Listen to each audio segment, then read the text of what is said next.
Hello, everyone. Welcome back to the GSMC Basketball Podcast, brought to you by the GSMC Sports Network. As always, I'm your host, Merab Fatemi. Getting right back into it here for our fourth segment. We're going to take a look at the Los Angeles Clippers and Denver Nuggets. Honestly, this was an oopsie on my part. Yesterday, I have no idea what NBA schedule I am looking at that I don't see this game and I don't preview it on my show. This series is by far probably my favorite series of these NBA playoffs, and my eyes somehow gloss over the tiny fine print of saying today, 10 p.m. It just threw me for a loop because I watched the Thunder Grizzlies game and I look in the top right and I see Denver, LA. I'm like, what? This game's happening tonight? And I didn't talk because I knew on my show I didn't talk about it. I thought it was for tomorrow. But that was a little bit of an oopsie on my part. I apologize for that, but will not happen again.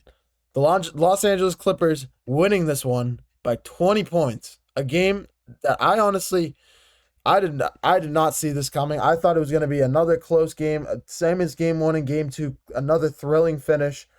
Overall, this is a series. This is one of those series that the star power is on full display, that you really expect both teams going back and forth, throwing haymakers at each other down the stretch. That's what game 1 and game 2 have been. But this one, just the Clippers winning this one decisively. It was not close. 117 to 83 being the final score, winning this game by over 30 points, 34 to be exact. This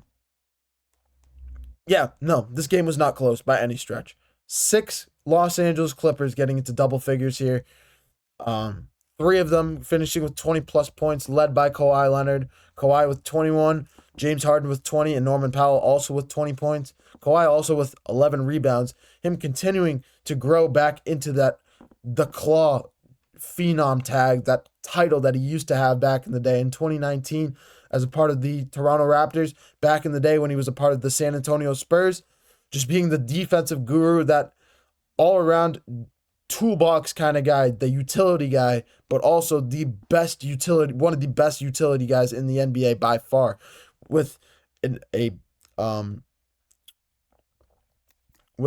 offensive game that's highly underrated, a defensive game that's phenomenal, a facilitating game, rebounder, all around. Doesn't really turn the ball over too much. I only even finished with 2 turnovers in this one. I know he had 7 turnovers in game 1. That's why I went to go check that stat. He's getting better. Give him time. He's only been with the Clippers for the last 3 months or so, since March, when they went on their run to finish the season, finishing 19-3 over their last 22 games. Kawhi Leonard is a big reason why this Clippers team is having so much success right now, and a major props to him leading this team into the playoffs. Really looking like this Clippers team, continuing every game that goes by, just looks like they're gaining more confidence, improving their game overall, and just phenomenal basketball from Kawhi Leonard here down the stretch. Another unsung hero for this Clippers team, Chris Dunn, who's played phenomenal defense down the stretch here. In game 1 and game 2, didn't have any steals or blocks in this one, but in game 1 and game 2, having a couple crucial steals in that one. Honestly, just a great game. Great role player. A player that's really bounced around the league, similar to Dennis Schroeder, but not as much of a. Imagine Dennis Schroeder with the defensive ability. Imagine their game switch from offense to defense. Like their offense being their defense, their defense being their offense. In terms of strength, in terms of how potent they are. That's Chris Dunn for you. He has the defensive skill level that Dennis Schroeder has offensively. It's pretty much that's the trade-off with Chris Dunn. But yeah, this team continues to play phenomenal basketball. The Denver Nuggets, on the other side, continuing to raise eyebrows, continuing to be a question mark. We know they fired Mike Malone with a week to go in the regular season. Why? Completely baffles me at this point. Even if this is this is worse than what we saw with Ime Udoka. This is worse than what we saw with Taylor Jenkins with the Memphis Grizzlies 2 weeks prior. The Denver Nuggets being NBA champions 2 years prior. The Denver Nuggets being the number 3 seed in a gauntlet of a Western Conference. The Denver Nuggets with the best player in the NBA, in Nikola Jokić, averaging 40 and 15 and 10 in his sleep. When we've seen over the last 2 weeks, 3 weeks or so, since the close of the regular season and the start of the NBA playoffs, we've seen his numbers take a little bit of a slip because I'm not going to necessarily point it at the coach, at a new scheme, but it's fair to assess that his point dip, his offensive dip in terms of scoring numbers, how much he averages per game, has taken a significant hit down the stretch here. I think he was averaging about 30 a game or 29. Now he's averaging closer to 23, 24 points a game. That 5-point difference is big on an up and down scale, because we normally expect him to score. Yeah, I honestly have not seen Nikola Jokić score more than 30 points since Mike Malone was fired. I'm going to go down the slate here and just check and see if my assessment is true. But I'm pretty sure. I'm 90% sure, because I look at a lot of these box scores. I watch a lot of these games from the Denver Nuggets. I really have not seen Jokić go over 30 points since that firing. It's baffling to me. Yeah, Wednesday, April 9th was the first game since Mike Malone was fired against the Sacramento Kings. Since April 9th, Nikola Jokić has not scored more than 26 in a game. Is that the number? 29 he had in game 1. 29 is the most points he's had in a game since Mike Malone being fired. And this was a player that we saw scoring 30, 40, 50, 60 points in games down the stretch, especially in February, especially in March. We saw him have that 40-20 game. Like, this is the Denver Nuggets. This is Nikola Jokić. This is the best player in the NBA. And his numbers are taking a dip since the coach has been fired. His minutes numbers have not taken a hit, but it's his offensive efficiency, his free throw game that's taken a dip.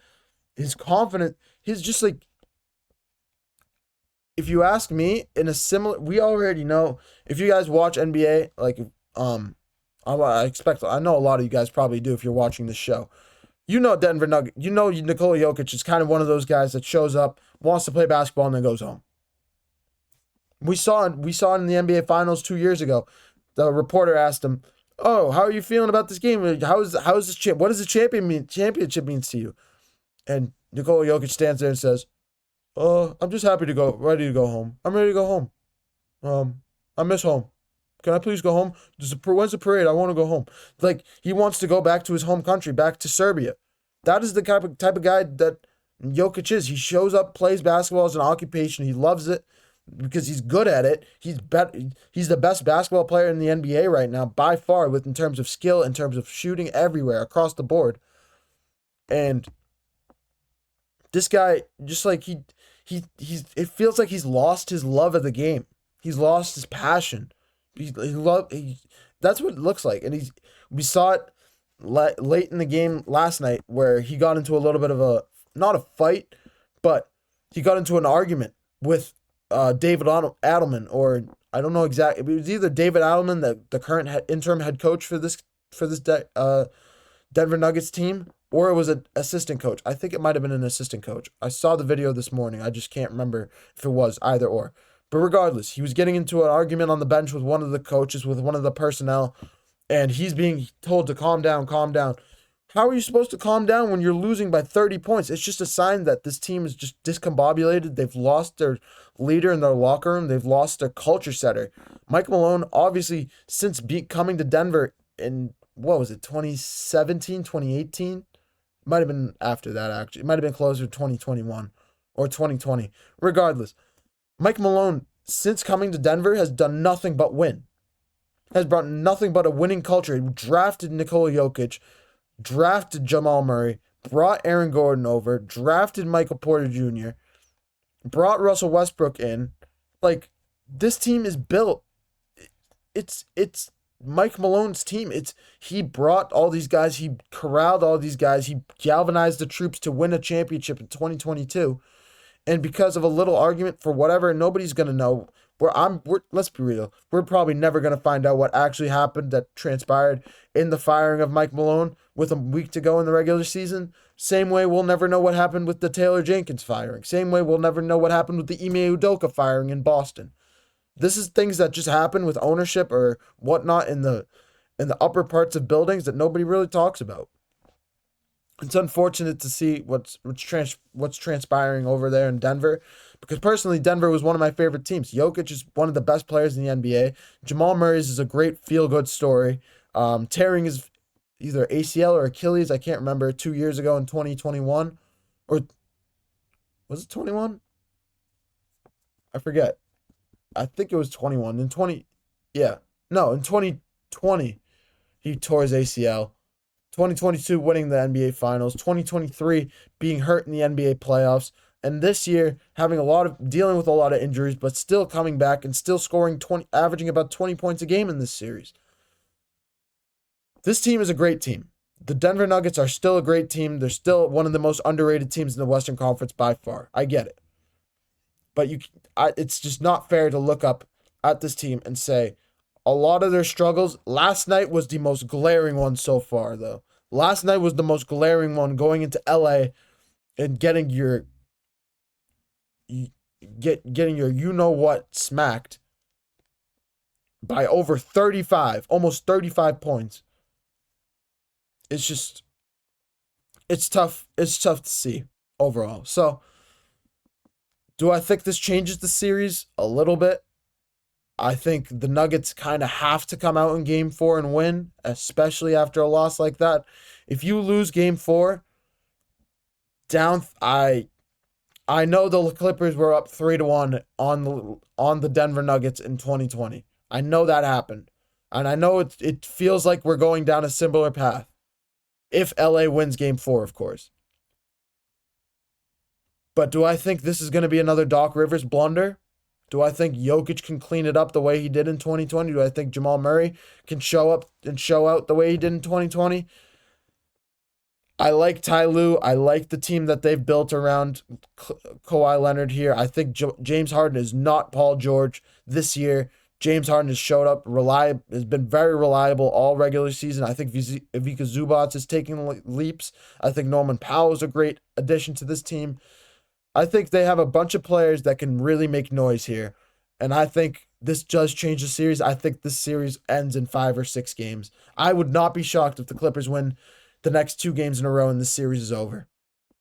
I would not be shocked at all, because that is what it feels like that. Last night was a devastating loss for this Nuggets team. And it's going to be something that is going to take... Game 4 is must win for this Denver Nuggets team. I know they're going to be down 3-1 if they lose. It's not over. But you cannot lose the way you did last night and come out in Game 4 and lose. I know it's in LA. You have to show up in Game 4. Either you have to show up in Game 4 and make it a thrilling finish, the game of the series, and you lose in spectacular fashion to a buzzer beater or whatnot from the Clippers, or you get demolished and you lose Game 5, or you win Game 4 and make Game 5 much more interesting again and bring a little bit more respect to your name as a team overall, and just respect, confidence that your team can continue and be competitive heading into Game 5. That's my rant on this Denver Nuggets team, but it is what it is. It's tough to see a Denver Nuggets team led by Nikola Jokić like this being just dismantled what feels like from the inside out. So it's just tough to see. I'm going to take another short break. When we come back, we're going to take a look at the other 2 games for the NBA slate, both tonight. And if we have some extra time, we'll take a look at the weekend slate as well and give a little bit of my predictions heading into Monday, which is my next show, of course. I'm going to take one last short break, and when we come back, we're going to preview the rest of the NBA slate tonight and possibly the weekend as well. Be right back, guys.